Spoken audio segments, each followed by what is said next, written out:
Our lungs attest to a significant part of our humanity and existence.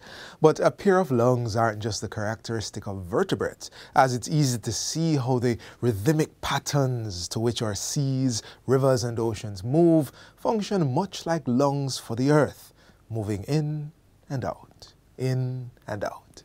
It's World Ocean Day, a time to remind you of the important role of oceans in our lives, not least of all in supplying food, medicine and many other benefits. While we use our voices today to inform you on the impact of human actions on the oceans and other water bodies, we're also planning on visiting some outdoor water sources. In fact, much of today's show is taking you off the couch, virtually, for an outside adventure. I'm Theodore Henry. Welcome to Jamaica Magazine.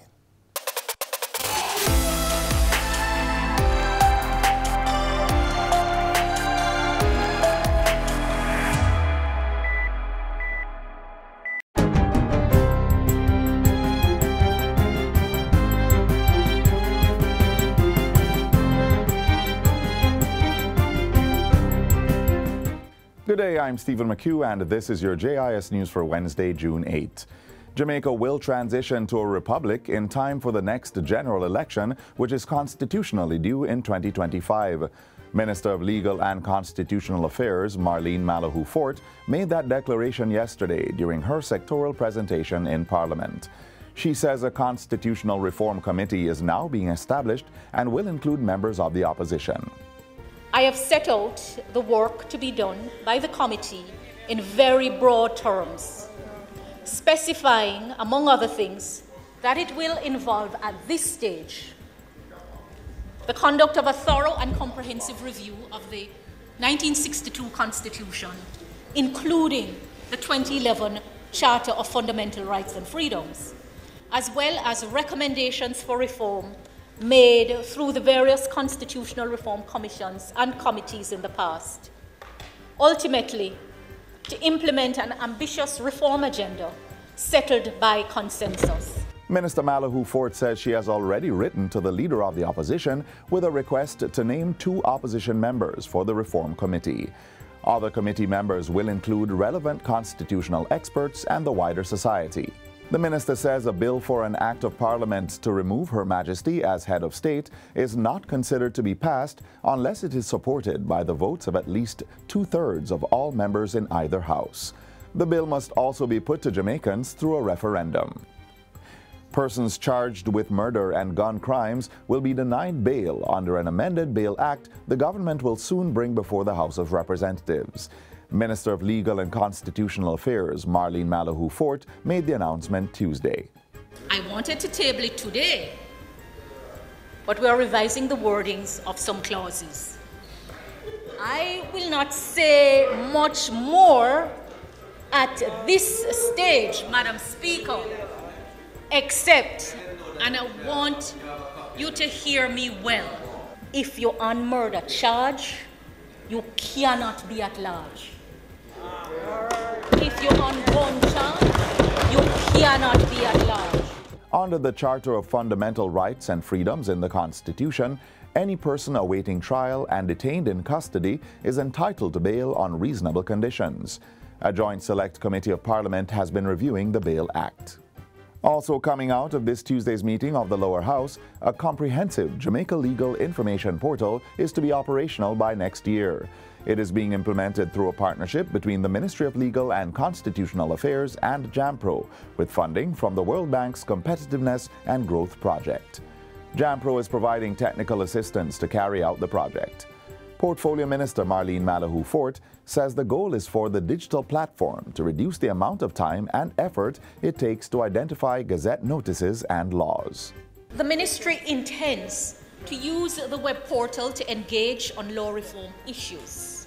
This engagement will serve to inform both the public and the ministry itself about the issues of concerns that are to be considered in the development of law reform proposals. The portal will provide public access to publications such as the Revised Laws of Jamaica, Annual Acts of Jamaica, Gazette publications, Proclamation Rules and Regulations, and Bills, Acts, and the Gazette Extraordinary. The portal will also include common lawmaking judgments of the courts. Minister Malahoo Ford says material is currently being scanned and prepared for uploading to the website once it's developed. In other news, Prime Minister Andrew Holness is encouraging Jamaicans to participate in the island's 15th National Population and Housing Census. The census, which is done every 10 years, is slated to be undertaken this year after it was postponed in 2021 due to COVID-19. The Prime Minister points out that the data collected will inform policy, budgetary allocations, implementation time, and the development of a database of persons' needs so the state can plan for its citizens. Please, when the census takers come around, please give them your full cooperation and participate in the census. We need to have that information. And when it is time for you to get your national identification card, please go and get your national identification card. All of those things work together to help the government to plan better for you. Mr. Holness was speaking on Friday as he delivered a 3-bedroom house worth $5.4 million to Northwest St. Catherine resident Ivy Smith. The unit was distributed under the new social housing program, NSHP. Meanwhile, construction costs under the NSHP are trending down. That's the update given by Prime Minister Andrew Holness on Friday as he delivered the latest 3-bedroom unit under the program. The unit, which cost $5.5 million, was handed over to Beverly Toban of Lime Walk in North Central St. Catherine.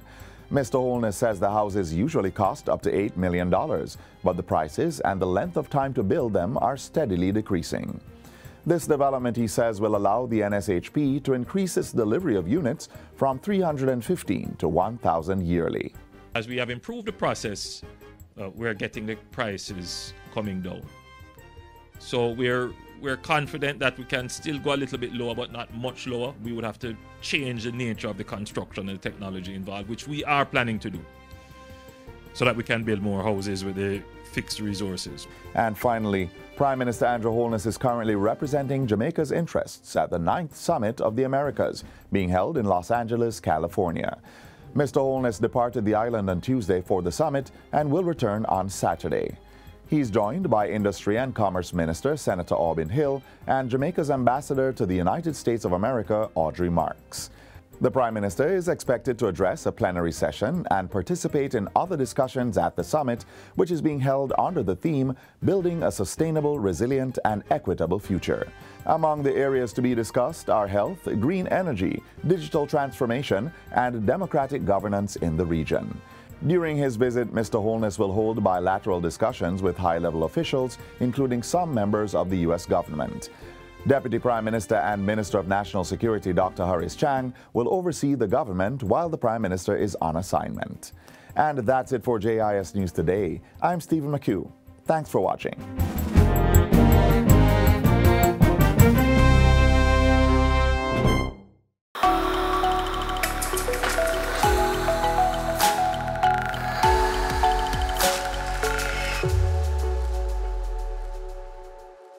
Testing the quality of our water sources is an important part of safeguarding the supply. Our first feature engages 2 women who are redefining the space of hydrology, and you might learn a thing or two about water testing and quality. History and perhaps culture have kept many women a rung lower on the professional ladder and firmly planted in fields once deemed a man's domain. But more women are going beyond the expected and dismantling these stereotypical norms. One of the biggest areas in which they're going beyond the unseen rules guiding gender and professional expectations is hydrology. Hi, I'm Alexia Gray and I'm a woman in hydrology. Hi, my name is Natalie Hutchings and I'm a hydrogeologist at the Water Resources Authority. And yes, I'm a woman.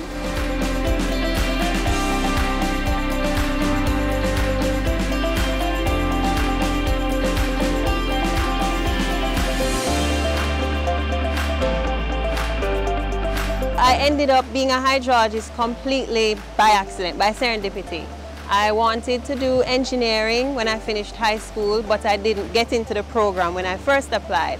So I enrolled in geology and physics classes in my first year at university, and the rest is history.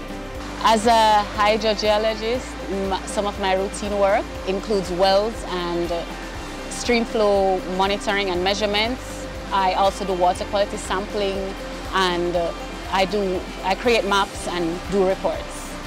So essentially my work takes me traveling around Jamaica in search for water sources. Hydrogeology was something I've always wanted to do. So from high school, I wanted to be a geologist. So I went to UWI to do geology. And then that led me into a career at the WRA, where now I work in water. And I've come to appreciate water as the most invaluable natural resource on Earth. Despite ideas of progress not always matching parity, or the whole narrative of what's a man's or a woman's job, what these women are doing is significantly impacting lives right across the country. The Water Resources Authority has 3 main roles. We investigate queries about new and existing water sources or resources.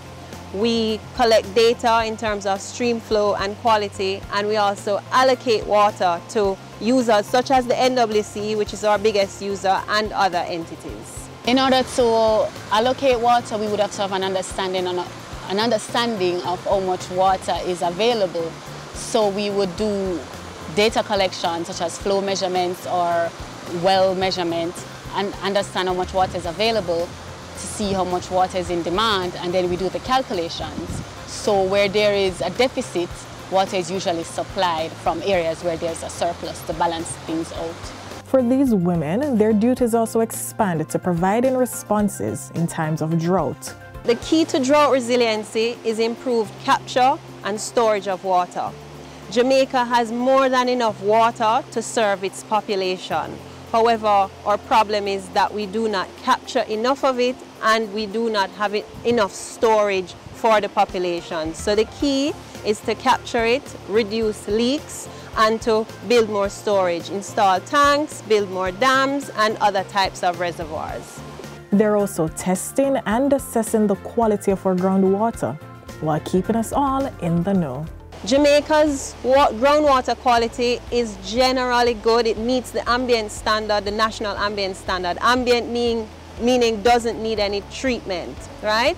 However, there are a few basins that are contaminated due to pollution or saltwater intrusion. But for the most part across the island, our groundwater is pretty good for domestic use. However, for agricultural and industrial users, they may need to treat their water to international standards depending on what they're going to use it for. And as for their perception on why the profession of hydrology or hydrogeology remains a male-dominated field? For a hydrologist or hydrogeologist, being out in the field means doing physical and practical tasks. It usually includes long drives out of town, hiking through river valleys, over hills in search for water. The profession is usually male-dominated because we live in a society and a culture where men are usually seen as physically stronger, and they also require less security in the field. Women were not allowed to work, we were not even allowed to become educated to do these jobs. So that has been changing with changing attitudes of both men and women. It's improving, but we have a far way to go. And just like these 2 female hydrologists, many women are stepping into diverse professions, and they're changing the older narrative to craft their own stories.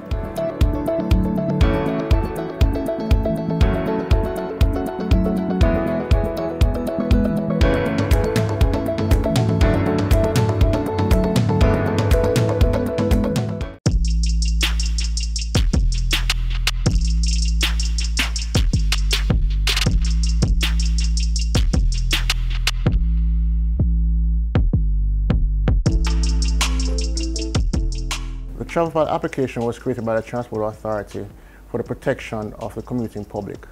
Please download the travel file application on the Google Play Store or the Apple iOS Store. Once you download the application, put in your phone number, register the application under your phone number, and then you'll be able to verify the license plate that you're going in.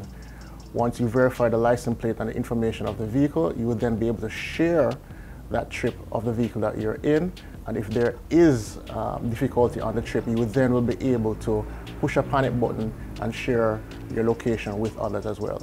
download the application, give us our feedback at customerservice@ta.org.jm. Don't forget, it's free to download, free to use. As we continue the journey outdoor, our next feature engages life in the wild. Well, not for us humans directly, but our flora and fauna. Here's the National Environment and Planning Agency on the importance of preserving our wildlife.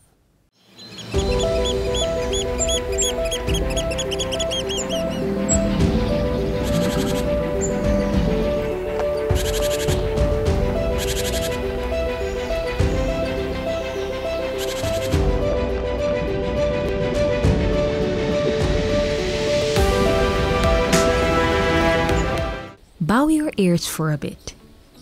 Hear the trees wailing or the leaves grabbing your unwanted carbon dioxide, insects making a shrilling sound, and the tuneful noise of some unnamed and rarely seen creature reverberating within the bushes. Now open your eyes a bit wider.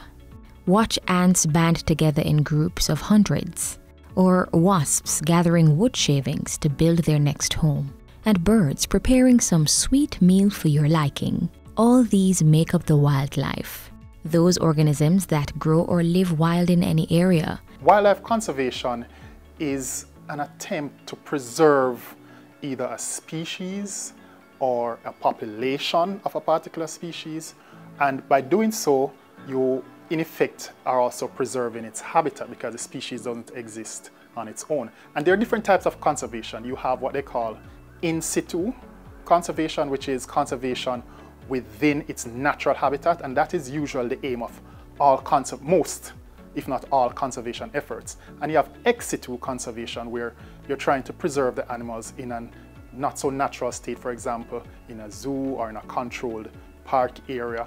And again, the goal is usually when their natural habitat is improved or protected in some way, then they try to repatriate those species back into their natural habitat.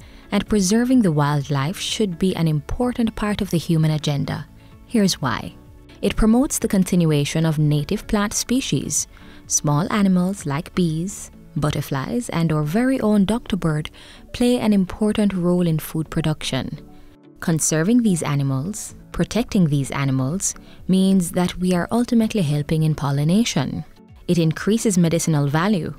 Plants are a major source of medication, but so too are animals. Take, for example, how research shows that the venom from the cobra can be used as an ingredient in making the medications for leprosy, or how lobsters can be used as antifungals. It's a way to preserve our heritage. Some plants and animals are unique to specific countries, so conserving those wildlife means conserving those traditional aspects of our culture, things like the blue maho plant or the yellow pui tree of Jamaica, and even the lions and leopards of Africa. It enhances food security by protecting natural habitats from degradation and forests against deforestation. The availability of a variety of food products increases. Everyone needs to play a part. We have to understand that preserving the wildlife, it's not necessarily just for how it can benefit us, but we're also looking at the future generations. And so each person needs to be a little bit more responsible in what they're doing, where they dispose of garbage, cutting off areas and so forth. Understand the law, the Wildlife Protection Act, for example. One basic feature of it is that all native birds are protected. Don't catch the birds, We have hunting season, that is something that is actually regulated. But besides that, we try to encourage persons not to take matters into their own hands at times. Sometimes we have some species that we're trying to protect that are inherently can be a dangerous species, like a crocodile, for example. We encourage persons not to go out and try to catch those animals, but to call NEPA. Here's your chance to do your part to conserve the wildlife.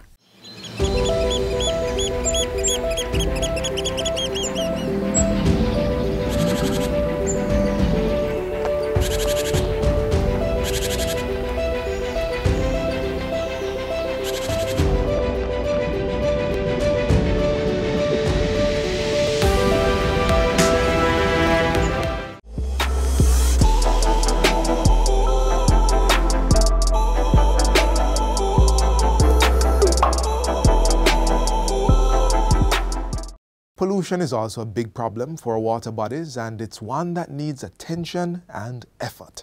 So as we encourage proper disposal today, we also highlight the work of the National Solid Waste Management Authority in keeping the streets clean.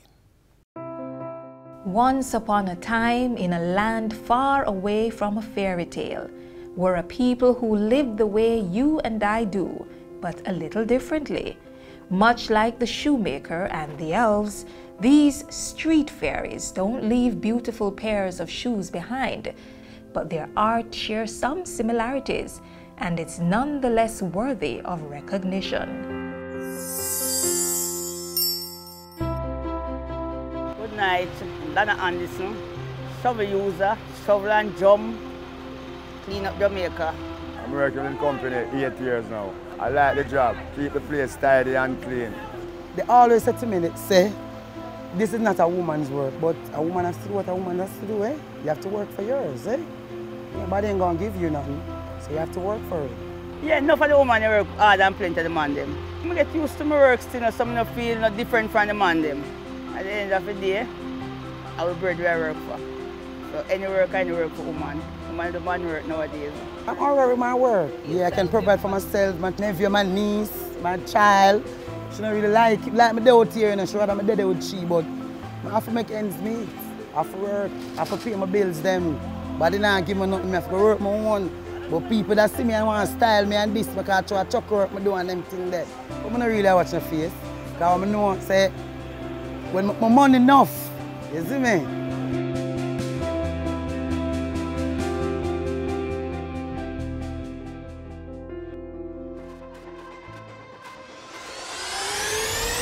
I want to burn fire upon this whole foolishness that people talk from time to time about. If they don't litter, people don't get work. Yeah, that's what them say some my time. But them can do better still. Plenty of them can do better still. Enough of them like we, enough don't like we, because sometimes we have to do there with all the truck like all that, so now them don't say, we move from there, say we don't thinking truck and them things, but we don't care about that. That's our work. When you litter, you waste the resource of your country. You make life more difficult for yourself and your fellow men. And you destroy the aesthetic, the beauty of our country that we boast about so much. We are cleaning up Jamaica. And without cleaning up not Jamaica, wiper, disease and germs are broke out. So everybody who work with solid waste, important people them. All important. Differently from the sweeper them, we don't like the garbage bag up and we go through it more easier for it. More time we come out and have to wait on the sweeper them like on the just seat right now. We have to wait till the street sweep up, but if it's bag up, it's more easier for it. Just the fact that you are generating solid waste, I ask you to just take some time to package it properly so that it gives us more ease of cleaning. And it also helps the side men, side women. They are human beings too. Their job is already very difficult. Don't make it more difficult for them by giving them extra work to do.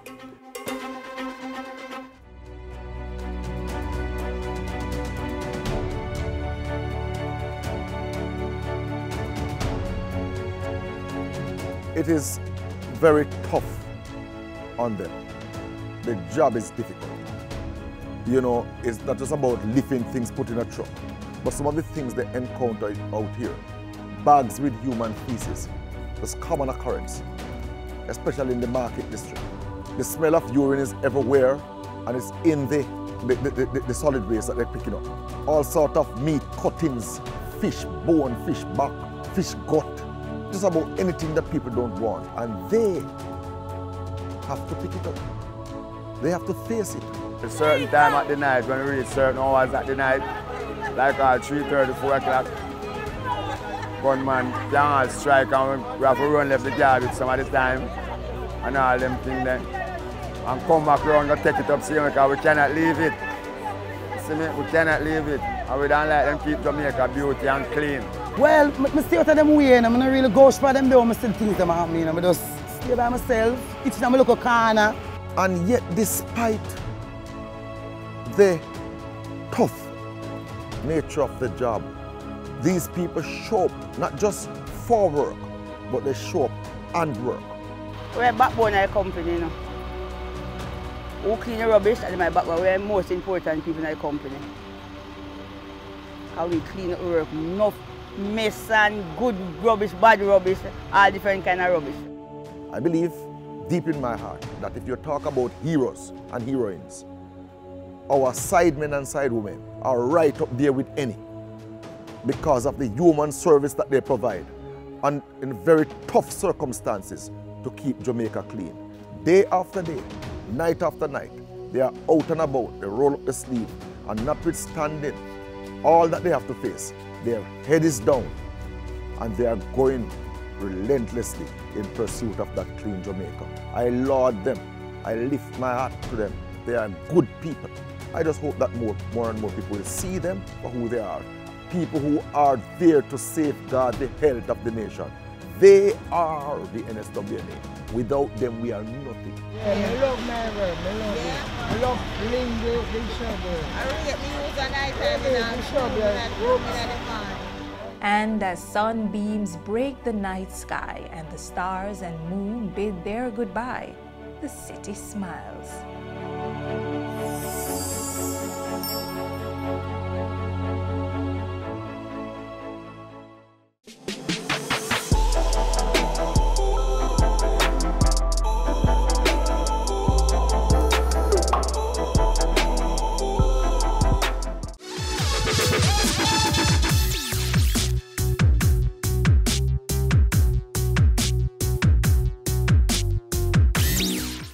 Clearly, there are no oceans in Jamaica, but we do have seas, beaches, and rivers that contribute much to our survival.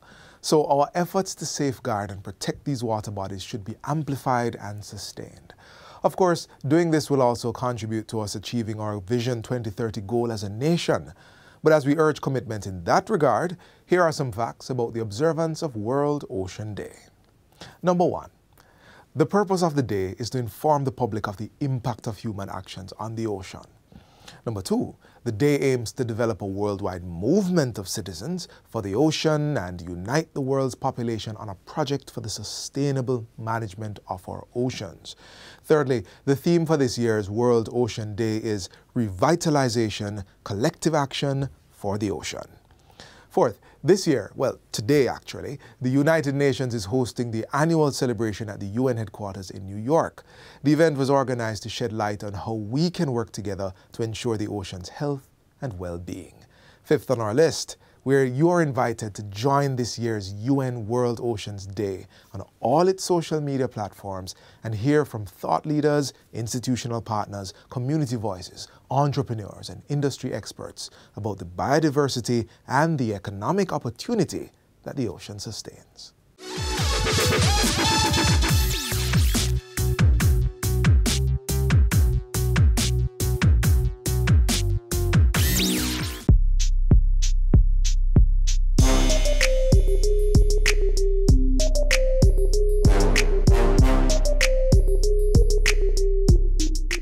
After all that learning, we put the final pause here for today's show. Thanks for sticking through the Jamaica Magazine journey. A refresher of yesterday's journey and others can be had through the JIS YouTube channel. Also, visit the JIS's Facebook, Instagram, and Twitter pages for more information. From all of us here at the JIS, I'm Theodore Henry. See you soon.